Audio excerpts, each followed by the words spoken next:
Osiyo Family, welcome back to another Teatime.beauty story time with Danny Locks. This is part 2 of our reading Peace is Every Step, The Path of Mindfulness in Everyday Life by Thich Nhat Hanh. We will continue with our part 2, Transformation and Healing in the book. As always, like and subscribe, relax, grab your favorite drink, and enjoy. Living together. When we live with another person to protect each other's happiness, we should help one another transform the internal formations that we produce together. By practicing understanding and loving speech, we can help each other a great deal. Happiness is no longer an individual matter. If the other person is not happy, we will not be happy either. To transform the other person's knots, we will help bring about our own happiness as well. A wife can create internal formations in her husband, and a husband can do so in his wife. And if they continue to create knots in each other, one day there will be no happiness left. Therefore, as soon as a knot is created, the wife, for example, should know that a knot has just been tied in her. She should not overlook it. She should take the time to observe it, and with her husband's help, transform it. She might say, "Darling, I think we'd better discuss a conflict I see growing." This is easy when the state of mind of husband and wife are still light and not filled with too many knots. The root cause of any internal formation is a lack of understanding. If we can see the misunderstanding that was present during the creation of a knot, we can easily untie it.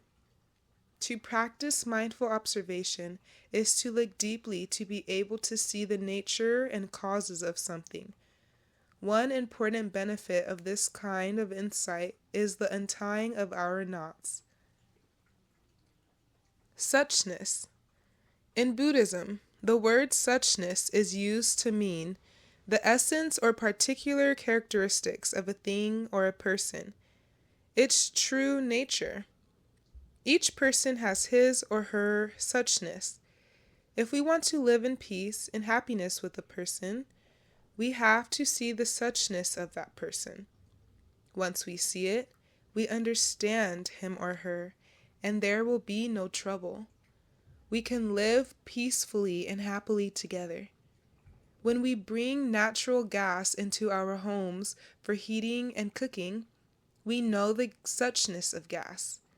We know that gas is dangerous. It can kill us if we are not mindful.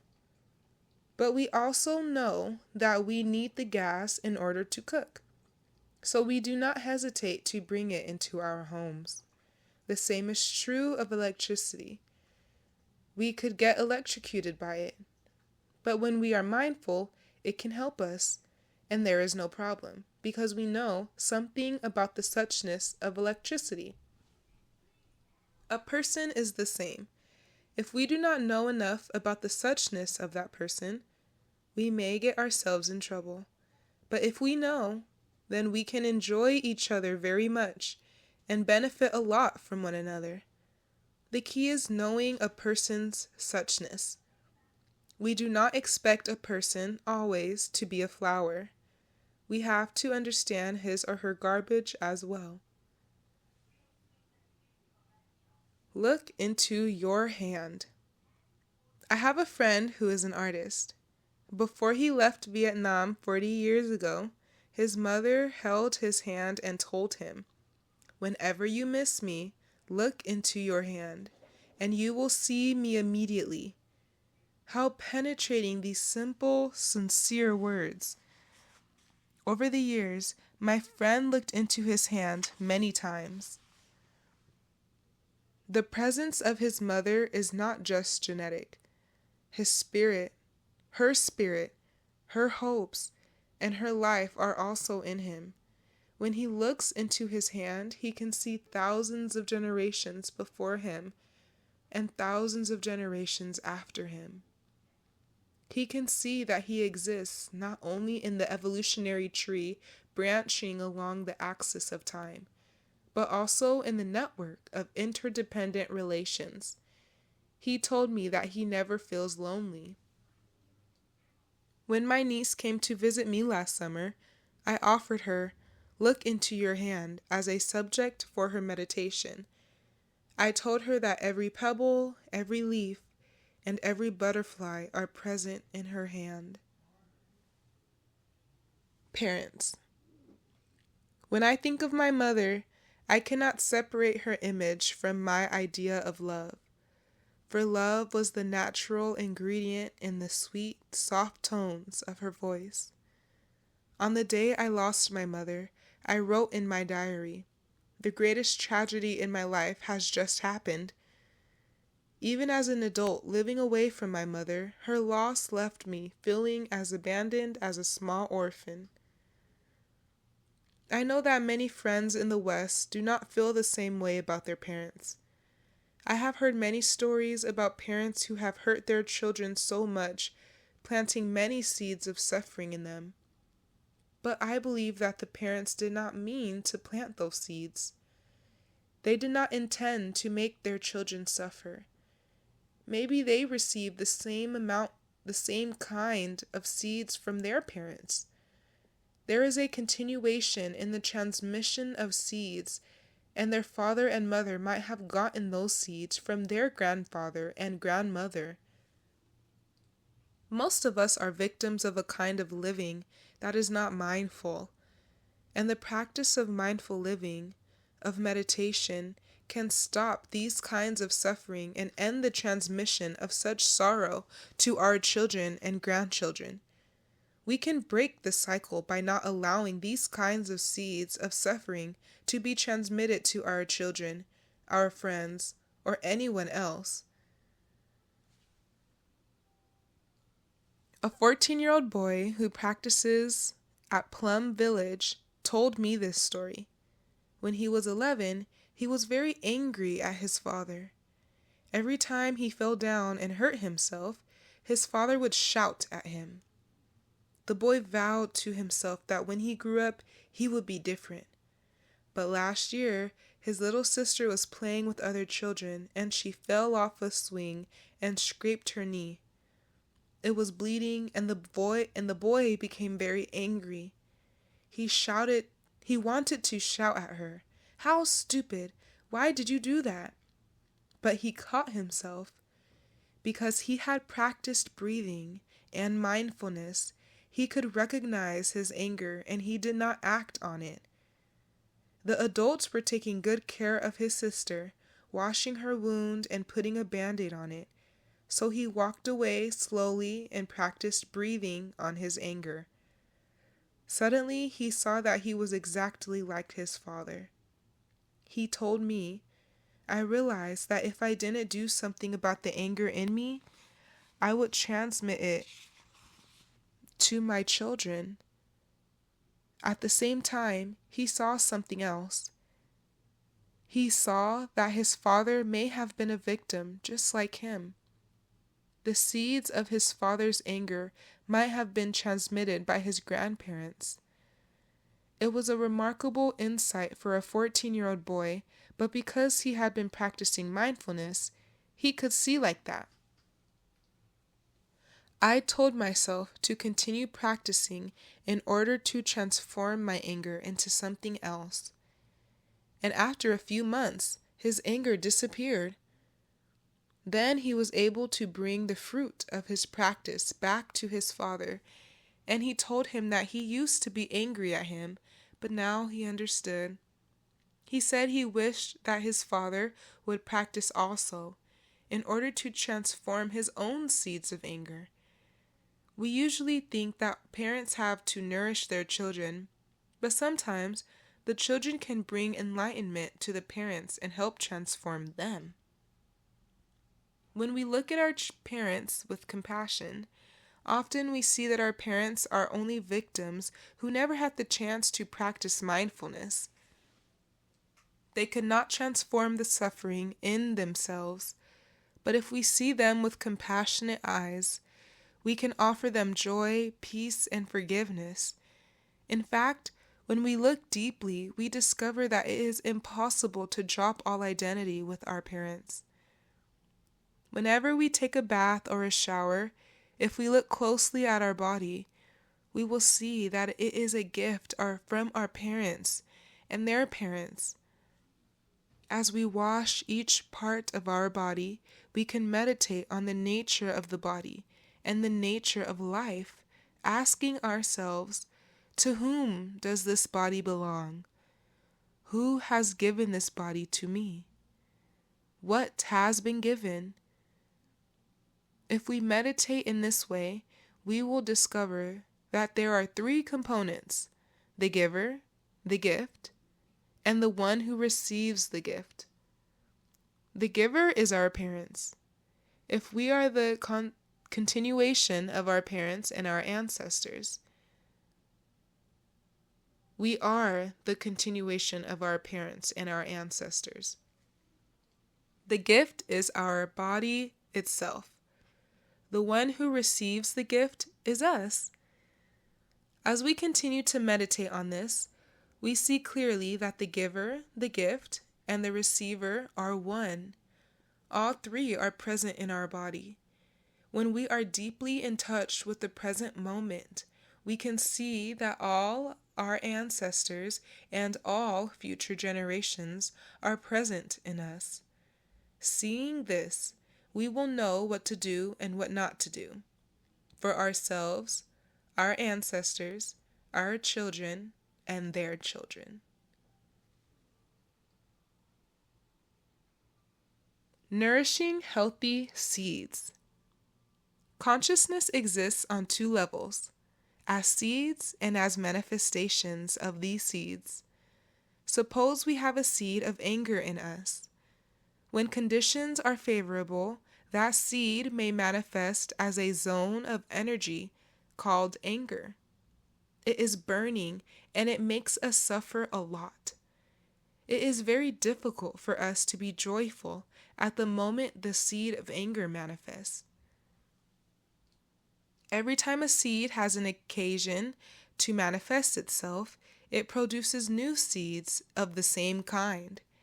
If we are angry for 5 minutes, new seeds of anger are produced and deposited in the soil of our unconscious mind during those 5 minutes. That is why we have to be careful in selecting the kind of life we lead and the emotions we express. When I smile, the seeds of smiling and joy have come up. As long as they manifest, new seeds of smiling and joy are planted. But if I don't practice smiling for a number of years, that seed will weaken, and I may not be able to smile anymore. There are many kinds of seeds in us, both good and bad. Some were planted during our lifetime, and some were transmitted by our parents, our ancestors, and our society. In a tiny grain of corn, there is the knowledge, transmitted by previous generations of how to sprout and how to make leaves, flowers, and ears of corn. Our body and our mind also have knowledge that has been transmitted by previous generations. Our ancestors and our parents have given us seeds of joy, peace, and happiness, as well as seeds of sorrow, anger, and so on. Every time we practice mindful living, we plant healthy seeds and strengthen the healthy seeds already in us. Healthy seeds function similarly to antibodies. When a virus enters our bloodstream, our body reacts and antibodies come and surround it, take care of it, and transform it. This is true with our psychological seeds as well. If we plant wholesome, healing, refreshing seeds, they will take care of the negative seeds, even without our asking them. To succeed, we need to cultivate a good reserve of refreshing seeds. One day, in the village where I live, we lost a very close friend, a Frenchman, who helped us considerably in setting up Plum Village. He had a heart attack and died during the night. In the morning, we learned of his passing. He was such a gracious person, and he gave us a lot of joy every time we spent a few minutes with him. We felt that he was joy and peace itself. The morning we found out about his death, we regretted very much that we had not spent more time with him. That night, I couldn't sleep. The loss of a friend like him was so painful. But I had to deliver a lecture the next morning, and I wanted to sleep. So I practiced breathing. It was a cold winter night, and I was laying in bed, visualizing the beautiful trees in the yard of my hermitage. Years before, I had planted 3 beautiful cedars, a variety from the Himalayas. The trees are now very big, and during walking meditation, I used to stop and hug these beautiful cedars, breathing in and out. The cedars always responded to my hugging, I am sure of it. So I lay in bed and just breathed in and out, becoming the cedars and my breath. I felt much better, but still I couldn't sleep. Finally, I invited into my consciousness the image of a delightful Vietnamese child named Little Bamboo. She came to Plum Village when she was 2 years old, and she was so cute that everyone wanted to hold her in their arms, especially the children. They didn't let Little Bamboo walk on the ground. Now she is 6 years old, and holding her in your arms, you feel very fresh, very wonderful. So I invited her to come up into my consciousness, and I practiced breathing and smiling on her image. In just a few moments, I fell soundly asleep. Each of us needs a reserve of seeds that are beautiful, healthy, and strong enough to help us during difficult moments. Sometimes, because the block of pain in us is so big, even though a flower is right in front of us, we cannot touch it. At that moment, we know that we need help. If we have a strong storehouse of healthy seeds, we can invite several of them to come up and help us. If you have a friend who is very close to you, who understands you, if you know that when you sit close to her, even without saying anything, you will feel better, then you can invite her image up into your consciousness, and the two of you can breathe together. Doing just this may be a big help in difficult moments. But if you have not seen your friend in a long time, her image may be too weak in your consciousness to come easily to you. If you know that she is the only person who can help you reestablish your balance, and if your image of her is already too weak, there is only one thing to do. Buy a ticket and go to her, so that she is with you, not as a seed, but as a real person. If you go to her, you have to know how to spend the time well, because your time with her is limited. When you arrive, sit close to her, and right away you will feel stronger. But you know that soon you will have to return home. So you have to take the opportunity to practice full awareness in each precious moment while you are there. Your friend can help you reestablish the balance within you, but that is not enough. You yourself must become strong inside in order to feel all right when you are alone again. That is why, sitting with her or walking with her, you need to practice mindfulness. If you don't, if you just use her presence to ameliorate your suffering, the seed of her image will not become strong enough to sustain you when you return home. We need to practice mindfulness all the time so that we plant healing, refreshing seeds in ourselves. that when we need them, they will take care of us. What's not wrong? We often ask, what's wrong? Doing so, we invite painful seeds of sorrow to come up and manifest. We feel suffering, anger, and depression and produce more such seeds. We would be much happier if we tried to stay in touch with the healthy, joyful seeds inside of us and among us. We should learn to ask, what's not wrong? And be in touch with that. There are so many elements in the world and within our bodies, feelings, perceptions, and consciousness that are wholesome, refreshing, and healing. If we block ourselves, if we stay in the prison of our sorrow, we will not be in touch with these healing elements. Life is filled with many wonders like the blue sky, the sunshine, the eyes of a baby. Our breathing, for example, can be very enjoyable. I enjoy breathing every day, but many people appreciate the joy of breathing only when they have asthma or a stuffed up nose. We don't need to wait until we have asthma to enjoy our breathing. Awareness of the precious elements of happiness is itself the practice of right mindfulness. Elements like these are within us and all around us. In each second of our lives, we can enjoy them. If we do so, seeds of peace, joy, and happiness will be planted in us, and they will become strong. The secret to happiness is happiness itself. Wherever we are, anytime, we have the capacity to enjoy the sunshine, the presence of each other, the wonder of our breathing. We don't have to travel anywhere else to do so. We can be in touch with these things right now. Blaming never helps. When you plant lettuce, if it does not grow well, you don't blame the lettuce. You look into the reasons it is not doing well. It may need fertilizer, or more water, or less sun.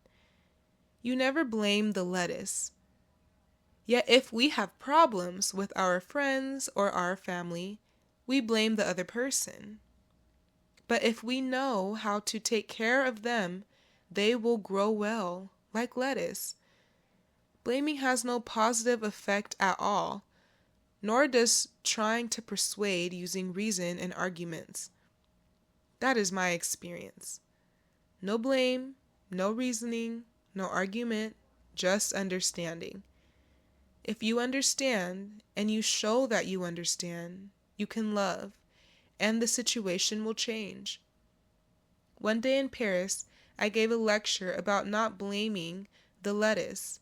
After the talk, I was doing walking meditation by myself, and when I turned the corner of a building, I overheard an 8-year-old girl telling her mother, "Mommy, remember to water me. I am your lettuce." I was so pleased that she had understood my point completely. Then I heard her mother reply, "Yes, my daughter, and I am your lettuce also. So please don't forget to water me too." Mother and daughter practicing together. It was very beautiful. Understanding. Understanding and love are not two things, but just one. Suppose your son wakes up one morning and sees that it is already quite late. He decides to wake up his younger sister to give her enough time to eat breakfast before going to school. It happens that she is grouchy, and instead of saying, "Thank you for waking me up," she says, "Shut up, leave me alone," and kicks him. He will probably get angry, thinking, "I woke her up so nicely, why did she kick me?" He may want to go to the kitchen and tell you about it, or even kick her back. But then he remembers that during the night his sister coughed a lot, and he realizes that she must be sick. Maybe she behaves so meanly because she has a cold. At that moment, he understands, and he is not angry at all anymore.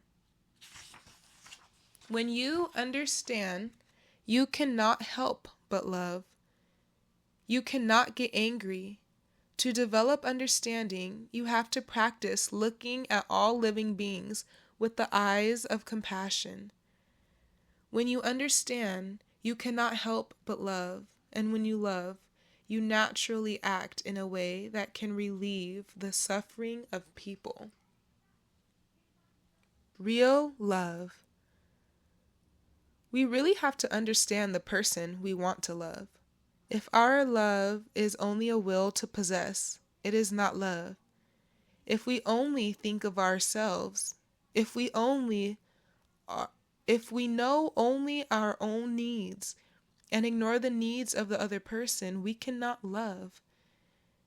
We must look deeply in order to see and understand the needs, aspirations, and suffering of the person we love.